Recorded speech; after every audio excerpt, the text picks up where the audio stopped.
Hello friends, কেমন আছো? আশা করি সবাই ভালো আছো। আমিও ভালো আছি। মহাকোজ ব্লগে সবাইকে স্বাগত। দেখতেই পাচ্ছ রেডি হয়ে বেরিয়ে পড়েছি। এখন থেকেই তোমাদের স্টার্ট করে দেখাচ্ছি, কেননা আর দেখাতে পারিনি, তখন তাড়াহুড়োর মধ্যে ছিলাম, এর জন্য আর দেখাইনি। এখন যাচ্ছি আমরা বর্ডারের কাছে, কেননা ওখানে আমার পিসি বাড়ি আছে, মানে পিসির শাশুড়ি বাড়ি আছে। আমার হাজব্যান্ডের নিজের পিসি হয়। ওখানে যাচ্ছি। ওখানে অনেক আত্মীয় স্বজনরা আছে, তার ছেলেরা আছে, তার বৌমারা আছে, তাদের বাড়ি যাব, একটু ঘুরে টুরে আসবো। তোমাদেরকে ঘুরে ঘুরে দেখাবো। বাংলাদেশের বর্ডারের কাছে যাচ্ছি, কেননা আমিও তো দেখিনি, আমিও দেখবো এবং তোমাদেরকেও দেখাবো। কতটা ভালো বলো তো, আমিও নিজেও দেখছি এবং তোমাদেরকেও দেখাচ্ছি। এটা খুবই ভালো লাগছে। আর দেখো যার পথের দৃশ্যগুলো তোমাদেরকে দেখাচ্ছি। এ দেখো ভ্রমণ যাকে বলে, একটা ট্রাভেল। আমরা তিনজনে করছি ট্রাভেলটা, অনেকটা দূর। এইভাবেই আমরা স্কুটিতে করে যাচ্ছি, স্কুটি করে সব জায়গায় ঘুরে ঘুরে আসছি, সেটা তোমাদেরকে ঘুরে ঘুরে দেখাচ্ছি। আমার তো খুবই ভালো লাগছে। এমনি গাড়ি ঘোড়াতে যেতে, অন্য ধরনের গাড়ি ঘোড়াতে যদি যাই না, আমার শরীরটা একটু খারাপ হয়ে যায়। এর জন্য আমি দেখো স্কুটি করে যাচ্ছি। স্কুটি, মোটরসাইকেল, টুকটুকি এইসবে গেলে কোনো অসুবিধা হয় না। তাই দেখো আমি চলেও এসেছি ওর পিসি বাড়িতে, কিন্তু এখন ছেলেদের বাড়িতে এসেছি। আরও আমার সাথে দেখো বকবক করছে, ভিডিও পছন্দ করে না, এর জন্য আমাকে খোঁচায়, দেখতেই পাচ্ছ। তাও আমি তুলছি যেটুকু পারি, তোমাদের সামনে তো তুলে ধরছি। কেমন লাগছে অবশ্যই বলবে। এটা হলো আমার হাজবেন্ডের পিসির ছেলের বাড়ি এসেছি, মানে আমার ভাসুরের বাড়ি এসেছি। আর পিসি তো মারা গেছে। আর এই দেখো এখানে কি সুন্দর ছোট্ট একটা গোপাল, কি সুন্দর লাগছে দেখতে। আমার কর্তামশাই বলছে যে এখান থেকে বেশি দূর না এয়ারপোর্ট, এতটা কাছে, আমরা হেঁটেই যেতে পারবো। আমি তো অবাক হয়ে গেছি যে না, এত কাছে, এয়ারপোর্টের কাছেই বাড়ি ঘর। ও পিসির ছেলে, ছোট ছেলে। ও পিসির ছোট ছেলের বাড়িতে এসছে। এটা পিসির ছোট ছেলের বাড়ি। একটাই পিসি তোমার? ও না না চাটা খাবো তুই চল ফটো এখন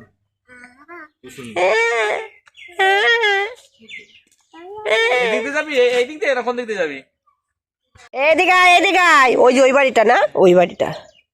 এইটা কাদের বাড়ি? এটা বড় জ্যাঠা। আর ওটা? ও ছোট কাকা। ও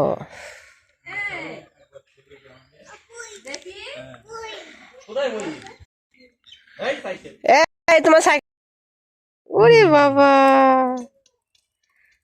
খোকাদের বাড়ি যাই ওদের বাড়ি একটু ঘুরে আসি ওই ওদের বাড়ি ওদের বাড়ি খুব খুশি। আমার মেয়ে এখানে এসছে, এসে নিয়ে দেখেছে সাইকেল। ওই সাইকেল চড়ার জন্য পাগল হয়ে গেছে, দেখতেই পাচ্ছ। আর এখানে দেখতেই পাচ্ছ পুরোনো বাড়িটা, দেখতেই পাচ্ছ। এটাও একটা ভাসুরের বাড়ি, সে এখানে থাকে না, অন্য জায়গায় থাকে, তার জন্য এই বাড়িগুলো সব দেখো নষ্ট হয়ে যাচ্ছে। আর ওই দেখো এয়ারপোর্টটা দেখতেই পাচ্ছ, এখান দিয়ে আমরা যাব। আর এখানে দেখো সর্ষে গাছ আছে। আর এত সুন্দর পরিবেশটা, খুব সুন্দর লাগছিল। আর দূরের থেকে তো বোঝা যাচ্ছে না, দেখো ওখানে তার কাটার বেড়া রয়েছে, হালকা দেখা যাচ্ছিল। তারপর আমরা সামনে গিয়েছিলাম, আর এখানে পুলিশরাও রয়েছে, কিন্তু আমাদের অনেকটাই জিজ্ঞেস করেছিল। তা আমরা এখানকার স্থানীয় বলে আমাদের সেরকম কিছু লাগেও নি। আর আমরা এখান থেকে আমার হাজবেন্ডের সাথে তো ভালোই কথা শুরু করে দিয়েছিল, ভালোই অনেকক্ষণ ধরে কথা বলেছে। আর কি বলতো, যারা বাইরে থাকে না, তাদের সাথে কথা বলার টোন, কথা বলার ভাবই আলাদা থাকে। এরা এইসব কথা বোঝে। আর ওর সাথে তো পুরো গল্প শুরু হয়ে গেছিলো একদম পুলিশের সাথে। আর এখানে দেখো কি সুন্দর সর্ষে বাগান, দেখতে ভালো লাগছে, মানে সর্ষে ফুল হয়েছে। আর এখানে রজনীগন্ধা ফুলও আছে এই দু সাইড দিয়ে।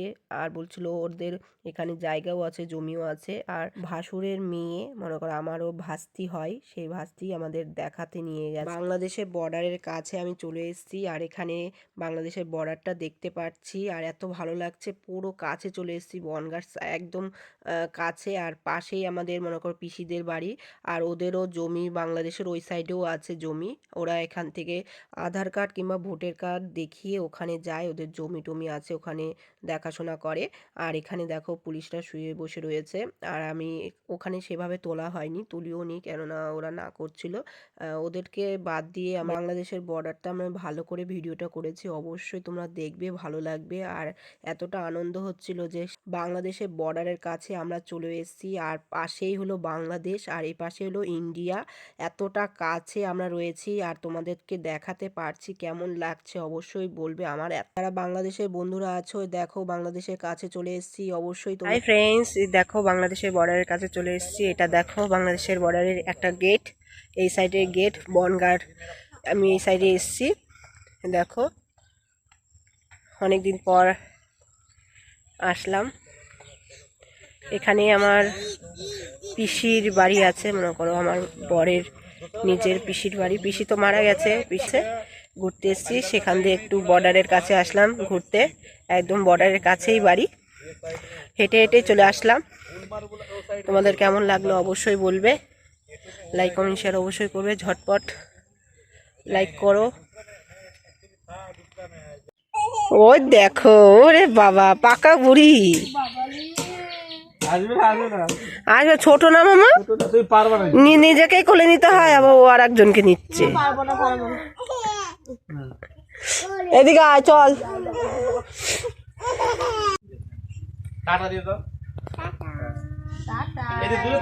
তোমাদের বাংলাদেশের বর্ডারটা দেখিয়েছি, কেমন হয়েছে অবশ্যই তোমরা ভিডিও দেখে বলবে। আর ওখানে সব আত্মীয় স্বজনের বাড়ি দেখাশোনা করে আমি এখন বাড়ির দিকে রওনা দিচ্ছি।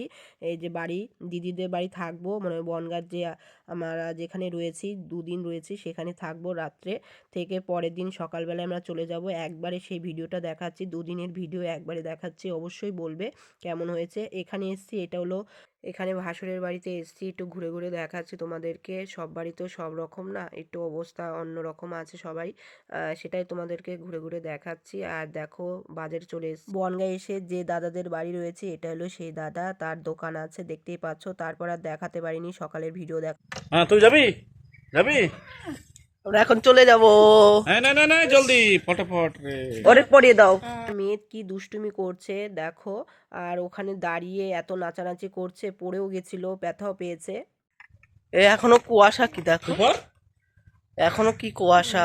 কটা বাজে? 9টা বাজে। এই বড়া দাও নট তোমাদের বললাম না যে আমার মেয়ে পড়ে গেছিল ওখান থেকে, তার জন্যই আমি চিল্লাচ্ছিলাম, তাই সেটাই তোমাদেরকে দেখালাম। ওইটুকুই দেখিয়েছি, তারপর আর দেখাতে পারিনি। তারপরে বেরিয়ে পড়েছি সকাল সকাল, আর দেখো কুয়াশায় ঢেকে গেছে পুরো, সেটাই তোমাদেরকে দেখাচ্ছি। যার পথে আমার মেয়ে এরকমই দুষ্টুমি করে, এরকমই ছটপট করে, এর জন্য এটা ওটা লেগে যায়। আবার দেখো ঠিক হয়ে যায়, আবার দৌড়াদৌড়ি আবার শুরু হয়, আবার দুষ্টুমি শুরু হয়, এরকমই করে সারাদিন। দেখতেই পাচ্ছ এখন বেরিয়ে পড়ছি আমরা বাড়ির উদ্দেশ্যে। আর আমার মেয়ে তো ঘুমিয়ে ঘুমিয়ে গেছে। দেখো কি কুয়াশা, আর এত ঠান্ডার মধ্যে আমরা যাচ্ছি। আর ওকে তো একবারে কি বলবো, আমি একবারে জড়িয়ে ধরেছি যাতে ওর যাতে ঠান্ডাটা না লাগে, হাওয়া টাওয়া না লাগে, এইভাবে নিয়ে যাচ্ছি। তাও কি বলতো, ও তো বেশি দিন থাকবে না, এর জন্যই আমাদের বনগাঁয়ে আসা, নাহলে এত ঠান্ডার মধ্যে আসতাম না। আর দেখতেই পাচ্ছ কতটা কুয়াশা পড়ে গেছে এই ঠান্ডার মধ্যে। আমরা যখন এসেছিলাম তখন কুয়াশাই ছিল না, আর এখানে কি বলতো একটু মেঘলা ভাব ছিল, তো এর জন্য কুয়াশা, সকাল সকাল কুয়াশা পড়ে গেছিলো। দেখতেই পাচ্ছ আমরা দাদার দোকানের পাশ দিয়ে আমরা যাচ্ছি। এখানে কি বলতো শর্টকাটে অনেক রাস্তা আছে, এর জন্য এইভাবেই আমাকে নিয়ে এসেছিলো মোটর সাইকেলে, তার জন্য তাড়াহুড়ো করে আমরা আসতে পেরেছি। আর না হলে তো গাড়ি করে কিংবা ট্রেনে করে আসতে হতো। আর দেখতেই পাচ্ছ আমার হেলমেটটা কুয়াশায় ঢেকে গেছে, মুখ দেখা যাচ্ছে না, এত হাওয়া দিয়েছে। আর আমার মেয়েকে পুরো ঢেকে নিয়ে যাচ্ছি, একটু ভিডিও করেছি, বেশি করতে পারিনি। তারপরে হালকা হালকা দেখো রোদ উঠেছে, আর কুয়াশাও দেখো দেখা যাচ্ছে না। আর আমার মেয়ে দেখো দুষ্টু বসে রয়েছে, এখন ঘুমের থেকে উঠে পড়লো, এখন ওকে দেখা যাচ্ছে। আর দেখো এখন কি রোদ দিয়েছে, ঠাটা বড় রোদ। আর রানাঘাটে দিদিদের বাড়ি গিয়েছিলাম, দিদিদের বাড়িতে অনেকক্ষণ ছিলাম, ও আবার বাচ্চাদের সাথে খেলা করছিল, তখন আর ভিডিও করতে পারিনি। তারপর বাড়িতে চলে আসছিলাম, যাওয়ার পথে তোমাদেরকে দেখাচ্ছি বনগাঁ সাইডে। আর আমার মেয়ে তো দেখো গরমে ঘেমেও গেছে, রোদ দিয়েছে। এখন আমরা সোয়েটার মোটার পরিনি, বাড়িতে চলে এসেছি। দেখো মনিকে কি কি কিনে দিয়েছে, ভাসুর এবং বৌদি দুজনেই কিনে দিয়েছে। আমি দাদা বলে ডাকি, তোমরা বুঝতে পারবে না, এর জন্য ভাসুর এবং বৌদি বললাম। আর এখানে দেখো আমার মেয়ে কি দুষ্টুমি করছে, দাদার সাথে খেলনা কিনে দিয়েছে, ওটা নিয়ে খেলছে। আরও অনেক কিছু কিনে দিয়েছে, চলো তোমাদেরকে একটা একটা করে দেখাই, তোমাদের সব কিছুই ভালো লাগবে। তাই এইভাবে তোমাদেরকে ভালোভাবে দেখাতে পারছিলাম না। এখানে দেখো মনির 3টে জামা আছে, আমার ব্লাউজ, শাড়ি, মনির সোয়েটার, প্যান্ট, টুপি।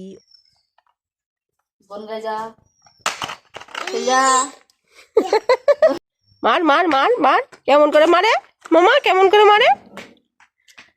আমার শাশুড়ি মাকে বললাম যে একটু ফোনটা ধরে দাও, তাহলে আমি এগুলো দেখাতে পারি, এর জন্য মা ধরলো।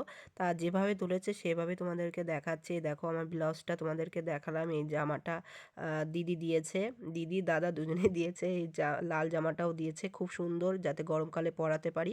3টে এরকম জামা দিয়েছে, একটা গোলাপি, একটা লাল, আর একটা হলুদ। দেখো কি সুন্দর লাগছে তোমার, দেখে কিন্তু অবশ্যই কমেন্ট করবে কেমন হয়েছে না হয়েছে। আর দেখো সোয়েটার, প্যান্ট, টুপি অনেক কিছু দিয়েছে। এই দেখো আরেকটা টুপি দিয়েছে, দেখতেই পাচ্ছ। আর এই দেখো আমার জন্য শাড়ি দিয়েছে, এত সুন্দর লাগছে শাড়িটা, তোমাদেরকে ভালো করে দেখাচ্ছি দেখো। আর এখানে সোয়েটারও আছে দেখতেই পাচ্ছ। আর এই সোয়েটারটা খুব পছন্দ হয়েছে, কেমন লাগছে দেখে বলো। আর তোমাদের শাড়িটাও খুলে দেখাবো কেমন হয়েছে, অবশ্যই বলবে কিন্তু। আমার কাছে দারুণ লাগছিল। এগুলো সবই বনগাঁ থেকে ভাসুর দিয়েছে, দোকান থেকে। মনির জন্য জামা, আমার জন্য শাড়ি, ব্লাউজ দেখো কত সুন্দর লাগছে। আর শাড়িটাও খুব সুন্দর, তোমরা দেখো তোমাদেরও ভালো লাগবে। আর আমার এই শাড়িটা পছন্দ হয়েছিল, আর দুটো এনেছিল, দুটোর মধ্যে যে কোনো একটা নিতে বলেছিল। আর আমার এই শাড়িটা বেশি পছন্দ হয়েছিল, তাই আমি এটাই নিয়েছি। আমার হাজব্যান্ড আবার ওটা পছন্দ করছিল, তারপর বললো যে না এটা বেশি ভালো লাগবে, তুমি এটা নাও। তার জন্য এটা নিয়েছি। কেমন লাগছে দেখো, খুব চিকচিক করছিল দেখতে, এত সুন্দর লাগছে দেখো। আমার মেয়ে এত দুষ্টুমি করছে, ঠিক মতন ভয়েসটা দিতে পারছি না, শুধু দৌড়াদৌড়ি করছি। তারপর এখানে এসে আবার বসে তারপর ভয়েসটা দিচ্ছি। এই দেখো শাড়িটা খুব সুন্দর শাড়ি, তা মা একটু ধরে দিয়েছে, কেমন হয়েছে অবশ্যই বলবে। সব কিছু নিয়ে ওলট পালট করে রেখে দিয়েছি, এখন গুছিয়ে রাখছি। তোমাদের যেটুকু পারলাম দেখালাম। অনেকটা বড় ভিডিও হয়ে গেছে, কেননা দুদিনের ভিডিও তোমাদেরকে দেখালাম। আগের দিনের ভিডিওটা তোমাদেরকে দেখিয়েছি এবং পরের দিনের সকালের ভিডিওটা তোমাদেরকে দেখিয়েছিলাম। রানাঘাটেও গিয়েছিলাম, রানাঘাটে দেখাতে পারিনি, কেননা ওরা সবাই কাজের মধ্যে ছিল। আর আমার মনেও ছিল না, মনে দুষ্টামি করছিল, দৌড়াদৌড়ি করছিল, এই জন্য হয়ে ওঠেনি। তাই এখানে শেষ করছি, বাই, পরের ভিডিও আবার আসছি।